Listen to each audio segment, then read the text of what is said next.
Hi ಎಲ್ರಿಗೂ welcome back to Pooja Bhagat YouTube channel. ಬನ್ನಿ ಇವತ್ತು ನಮ್ಮ ಹೊಲ ತೋರಿಸ್ಕೊಡ್ತೀನಿ, ನಾವೇನೇನೆಲ್ಲ ಬೆಳೆದಿದ್ದೀವಿ ಮತ್ತು ಯಾವ್ಯಾವ ಕಾಳುಗಳನ್ನೆಲ್ಲ ಬಿತ್ತನೆ ಮಾಡಿದ್ದೀವಿ ಅದನ್ನೆಲ್ಲ ನಿಮಗೆ ತೋರಿಸ್ಕೊಡ್ತೀನಿ. ಇವತ್ತು ಸಂಡೇ ಆಗಿರೋದ್ರಿಂದ ಮನೇಲಿ ಬೇಜಾರಾಗ್ತಿತ್ತು ಅಂತೇಳಿ ಹೊಲದ ಕಡೆಗೆ ಬಂದಿದ್ದೀವಿ. ಇವಾಗ ನಾನು ತೋರಿಸ್ತಿದ್ದೀನಲ್ಲ ಅದೆಲ್ಲ ಹುಳ್ಳಿಕಾಳು. ಹುಳ್ಳಿಕಾಳು ಜೊತೆಗೆ ನಾವು ಅಳಸಂದೆ ಮತ್ತು ಅವರೆಕಾಳು ಇದಿಷ್ಟು ಹಾಕಿದ್ದೀವಿ. ಅಂದರೆ ಅಲ್ಲಿ ಯಾವ್ದ್ಯಾವ್ದು ಎಲ್ಲೆಲ್ಲ ಐತೆ ಅಂತ ಕ್ಲಿಯರಾಗಿ ಕಾಣಿಸ್ತಾ ಇಲ್ಲ. ಈ ಸೀಸನಲ್ಲಿ ಆಲ್ಮೋಸ್ಟ್ ಎಲ್ಲ ಕಡೆನೂ ಅವರೆಕಾಳು ಹುಳ್ಳಿಕಾಳು ಜಾಸ್ತಿ ಹಾಕ್ತಾರೆ. ಮತ್ತು ಮಧ್ಯ ಮಧ್ಯ ಹಸಿರು ಕಾಳು ಸ್ವಲ್ಪ ಸ್ವಲ್ಪ ಇದೆ. ಮಳೆ ಇಲ್ಲ ಅಂತ ಹೇಳಿದ್ರು ಇಬ್ನಿಗೇ ಇದು ಚೆನ್ನಾಗಿ ಬರುತ್ತೆ ಹುಳ್ಳಿ ಅಂತೇಳಿ ಎಲ್ಲ ಕಡೆ ಹುಳ್ಳಿ ಹಾಕ್ತಾರೆ ಈ ಟೈಮ್ಗೆ. ಇವತ್ತು ಸ್ವಲ್ಪ ಅಷ್ಟೇ ನಾವು ಅಲಸಂದೆ ಕಾಳು ಅಂದರೆ ನಮ್ಮ ಮೈಸೂರು ಕಡೆ ಎಲ್ಲ ಹಸಿ ಇರೋ ಕಾಳನ್ನೆಲ್ಲ ತಣ್ಣಿ ಕಾಳು ಅಂತೀವಿ, ಒಣಗಿರೋದೆಲ್ಲ ಅಲಸಂದೆ ಕಾಳು ಅಂತೀವಿ. ಬಟ್ ಇಲ್ಲಿ ಎಲ್ಲ ಕಾಳನ್ನೂ ಒಂದೇ ಥರ ಅಲಸಂದೆ ಕಾಳು ಅಂತಲೇ ಹೇಳ್ತಾರೆ. ನಾವು ಬಂದಾಗ ಹೊಲಕ್ಕೆ ಜಾಸ್ತಿ ಬಿಸಿಲಿರಲಿಲ್ಲ, ಅಂದರೆ ಈವ್ನಿಂಗ್ ಟೈಮ್ ನಾವು ಹೋಗಿದ್ದು.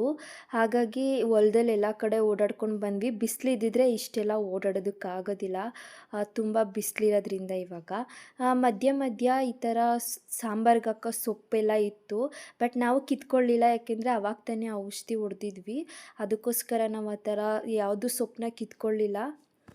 ನಾವಷ್ಟೇ ಒಬ್ಬರು ಇಬ್ಬರು ಹೋದರೆ ಏನು ಎಂಜಾಯ್ ಮಾಡೋದಕ್ಕಾಗಲ್ಲ ಹೊಲದಲ್ಲಿ. ಎಲ್ಲರೂ ಒಟ್ಟಿಗೆ ಹೋದಾಗ ಎಲ್ಲ ಮಾತಾಡಿಕೊಂಡು ಫೋಟೋಸ್ ತೊಗೊಂಡು ಎಲ್ಲನೂ ಇಲ್ಲಿ ಈ ಥರ ಇದೆ ಅಂತೆಲ್ಲ ಎಕ್ಸ್ಪ್ಲೇನ್ ಮಾಡ್ಕೊಂಡು ಓಡಾಡೋದಕ್ಕೆ ಚೆನ್ನಾಗಿರುತ್ತೆ.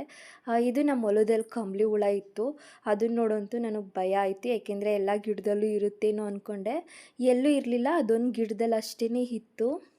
ನಮ್ಮ ಹೊಲ ಸ್ವಲ್ಪ ಮನೆಯಿಂದ ದೂರನೇ ಇದೆ, ಅಂದರೆ 1 ಕಿಲೋಮೀಟರ್ ಆಗ್ಬೋದು.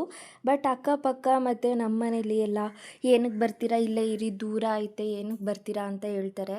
ಆದರೆ ಒಂದು ಸಲ ನೋಡಬೇಕಂತ ಅನಿಸುತ್ತೆ, ನಾವೇನು ಹಾಕಿದ್ದೀವಿ ಅದು ಯಾವ ಥರ ಬೆಳೆ ಬಂದೈತೆ ಅಂತ ನೋಡಬೇಕು ಅಂತ ಫೀಲ್ ಆಗುತ್ತೆ.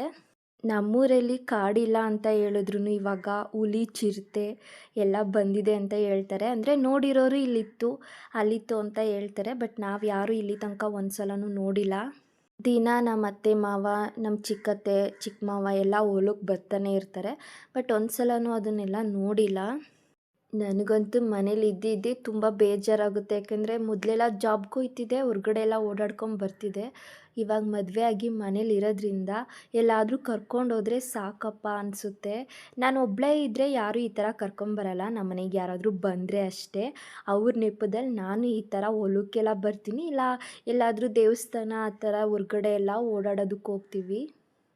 ಅಲ್ಲಲ್ಲಿ ಸ್ವಲ್ಪ ರಾಗಿ ಹಾಕಿರೋದು, ಇದು ನಮ್ಮ ಚಿಕ್ಕ ಮಾವನ ಹೊಲದ ಸೈಡು. ಅವ್ರು ಸ್ವಲ್ಪ ರಾಗಿ ಹಾಕಿದ್ರಷ್ಟೇ ಮನೆಗಾಗ ಅಷ್ಟು. ಇಷ್ಟೊಂದು ಗ್ಯಾಪ್ ಇಲ್ದಿದ್ದಂಗೆ ಎಲ್ಲನೂ ಹಾಕಿರೋದ್ರಿಂದ ಹಾವಿದ್ರೂ ಗೊತ್ತಾಗಲ್ಲ, ಅದಕ್ಕೋಸ್ಕರ ನಮ್ಮನ್ನ ಒಳಗಡೆ ಬಿಡ್ತಾ ಇರಲಿಲ್ಲ. ಅವರೇ ಓಡಾಡಿ ಮಾಡಿರೋ ದಾರಿ ಇದು, ಇಲ್ಲೇ ಹೋಗಬೇಕು ಇಲ್ಲೇ ಬರಬೇಕಂತ ಹೇಳಿದರು. ನಾವು ಇಲ್ಲಿಂದನೇ ಹೋಗಿ ಈ ಕಡೆಯಿಂದನೇ ಬಂದ್ವಿ. ಸ್ವಲ್ಪ ಜನ ಅಂದರೆ ನಮ್ಮ ಏಜಲ್ಲಿರೋ ಹುಡುಗಿರು ಈ ಥರ ಇರೋರಿಗೆಲ್ಲರಿಗೂ ಆಲ್ಮೋಸ್ಟ್ ತೋಟದಲ್ಲೇ ಮನೆ ಇರೋರಿಗೆಲ್ಲ ಬೋರ್ ಆಗುತ್ತೆ. ಅಂದರೆ ಅಲ್ಲೇ ಇದ್ದು ಅಲ್ಲೇ ಓಡಾಡಿಕೊಂಡು ಅದನ್ನೇ ನೋಡಿ ನೋಡಿ ನಾವು ಅಪರೂಪಕ್ಕೆ ಬರೋದ್ರಿಂದ ಒಂಥರ ಖುಷಿಯಾಗುತ್ತೆ. ಹೊಲ ತುಂಬ ಓಡಾಡೋದಕ್ಕೆ ಒಂಥರ ಚೆನ್ನಾಗಿತ್ತು ವೆದರು. ಹೊಲ ಎಲ್ಲ ಒಂದು ಸಲ ಸುತ್ಕೊಂಡ್ಬಂದು ಇವಾಗೆಲ್ಲ ಒಂದು ಕಡೆ ಕೂತ್ಕೊಂಡ್ವಿ. ಇದು ನಮ್ಮ ಹೊಲದ ರಾಗಿ, ಇದನ್ನು ಹಳ್ಳಿ ಕಡೆ ಕಾಚಕ್ಕಿ ಅಂತಾರೆ. ಇದನ್ನು ಫುಲ್ಲು ಬೆಂಕಿಲಿ ಸುಟ್ಕೊಂಡು ತಿಂದರೆ ಚೆನ್ನಾಗಿರುತ್ತೆ ಟೇಸ್ಟಿಯಾಗಿ. ಇದು ನಮ್ಮ ಹೊಲದ್ದು ಹಸಿರು ಕಾಳು ಅಂತೀವಲ್ಲ, ಅದು ಹಿಂಗೆ ತಿಂದರೆ ಒಳಗಡೆ ಈ ಥರ ನೀಟ್ ಇಷ್ಟೇ ಚಿಕ್ಕ ಚಿಕ್ಕ ಕಾಯಿಯಾಗಿ ಬಂದು ಈ ಥರ ಇರುತ್ತೆ ಒಳಗಡೆ ಹಸಿರು ಕಾಳು.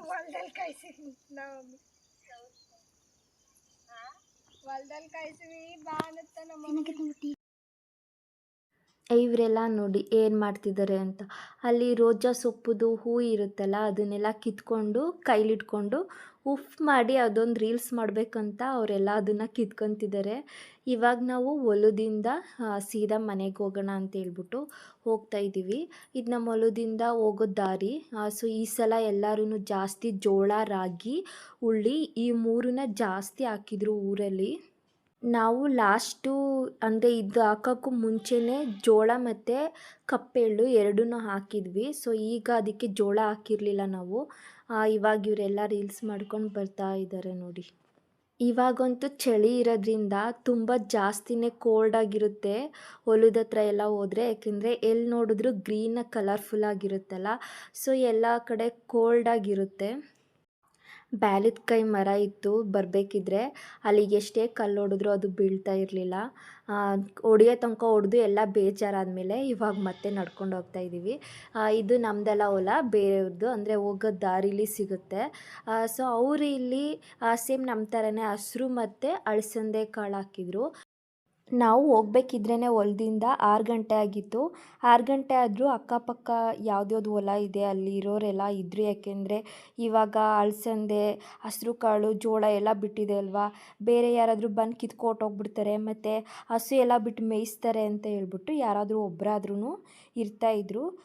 ಮತ್ತು ಇದು ಬೇರೆಯವ್ರ ಹೊಲ. ಇದರಲ್ಲಿ ನಿಮಗೆ ಹಸ್ರು ಕಾಳು ತೋರಿಸ್ತೀನಿ ನೋಡಿ ಯಾವ ಥರ ಇದೆ ಅಂತೇಳ್ಬಿಟ್ಟು. ಚಿಕ್ಕ ಚಿಕ್ಕಕ್ಕಿದೆ, ಸೇಮ್ ತಂಡಿ ಕಾಳು ಅಷ್ಟೇ ಇರುತ್ತೆ ಅದೇ ಥರ, ಆದರೆ ಇದು ಚಿಕ್ಕಕ್ಕಿರುತ್ತೆ, ಅದು ಇನ್ನೂ ಉದ್ದ ಇರುತ್ತೆ. ಈ ಅಲಸಂದೆ ಕಾಳನ್ನೆಲ್ಲ ಅಂದರೆ ಅದು ಬಿಟ್ಟಿರುತ್ತಲ್ಲ, ಅದು ನಾನು ಜಾಸ್ತಿ ದಪ್ಪ ಇರೋದನ್ನು, ಕಾಳು ದಪ್ಪ ಇರೋದನ್ನು ಬೆಂಕಿಲಿ ಸುಟ್ಕೊಂಡು ತಿಂತಿದ್ದೆ. ಇಲ್ಲಿ ಎಲ್ಲರೂ ಸಣ್ಣಕ್ಕಿರೋದನ್ನು ಕಿತ್ಕೊಂಡು ತಿಂದರೆ ಚೆನ್ನಾಗಿರುತ್ತೆ ಅಂತ ಹೇಳ್ಬಿಟ್ಟು ಕೊಟ್ಟಿದ್ದರು. ತಿಂತಿದ್ದೆ, ಚೆನ್ನಾಗಿತ್ತು. ಇವ್ರು ನಮ್ಮ ಚಿಕ್ಕತ್ತೆ, ಇವಾಗ ನಮ್ಮ ಶಿವಮ್ಮ. ನಮ್ಮ ಹೊಲದಲ್ಲೇ ಸೋಗೆಲ್ಲ ಇರುತ್ತಲ್ಲ ತೆಂಗಿನ ಮರದ್ದು, ಅದನ್ನು ಕಟ್ಕೊಂಡು ಹೋಗ್ತಿದ್ದಾರೆ. ಯಾಕೆಂದರೆ ನೀರು ಕಾಯಿಸೋದಕ್ಕೆಲ್ಲ ನಾವು ಇದನ್ನೇ ಯೂಸ್ ಮಾಡೋದು. ಎಲ್ಲರೂ ಒಟ್ಟಿಗೆನೇ ಇವಾಗ ಮನೆಗೆ ಹೋಗ್ತಾ ಇದ್ದೀವಿ. ನಮ್ಮ ಹೊಲದ ಪಕ್ಕ ಒಬ್ಬರು ಬದನೇಕಾಯಿ ಹಾಕಿದ್ರು. ಸೊ ಅವರು ನಮ್ಮ ಚಿಕ್ಕತ್ತೆಗೆ ನಮಗೆ ಅಂತ ಸೇರಿ ಬದನೇಕಾಯಿ ಕೊಟ್ಟಿದ್ದರು. ಅದನ್ನು ಚೀಲದಲ್ಲಿ ಕಟ್ಕೊಂಡು ಹೋಗ್ತಾ ಇದ್ದೀವಿ. ಹೊಲ ದೂರ ಇರೋದ್ರಿಂದ ನಾವು ಸ್ವಲ್ಪ ದೂರ ಅಷ್ಟೇ ಕಾರಲ್ಲಿ ಬಂದಿದ್ವಿ, ಆಮೇಲೆ ನಡ್ಕೊಂಡು ಬಂದಿದ್ವಿ. ಇವಾಗ ಮತ್ತೆ ನಾವು ಸ್ವಲ್ಪ ದೂರ ನಡ್ಕೊಂಡು ಹೋಗ್ಬಿಟ್ಟು ಆಮೇಲಿಂದ ಕಾರಲ್ಲಿ ಹೋಗ್ತೀವಿ. ಒಂಥರ ಖುಷಿ ಆಗ್ತಾಯಿತ್ತು. ಚೆನ್ನಾಗಿರೋ ವೆದರಲ್ಲಿ ಎಷ್ಟು ದೂರ ನಡೆದ್ರೂ ನಡೆದಂಗೆ ಫೀಲ್ ಆಗಲ್ಲ. ಇದಾಗಿತ್ತು ಇವತ್ತಿನ ನನ್ನ ವ್ಲಾಗ್. ಸೊ ಇನ್ನೂ ಯಾರೆಲ್ಲ ನನ್ನ ಚಾನೆಲ್ನ ಸಬ್ಸ್ಕ್ರೈಬ್ ಮಾಡಿಲ್ಲ ಅವರೆಲ್ಲ ಸಬ್ಸ್ಕ್ರೈಬ್ ಮಾಡಿ, ಲೈಕ್ ಮಾಡಿ, ಶೇರ್ ಮಾಡಿ, ಕಮೆಂಟ್ ಮಾಡಿ. ನೆಕ್ಸ್ಟ್ ವ್ಲಾಗಲ್ಲಿ ಸಿಗ್ತೀನಿ. ಬಾಯ್.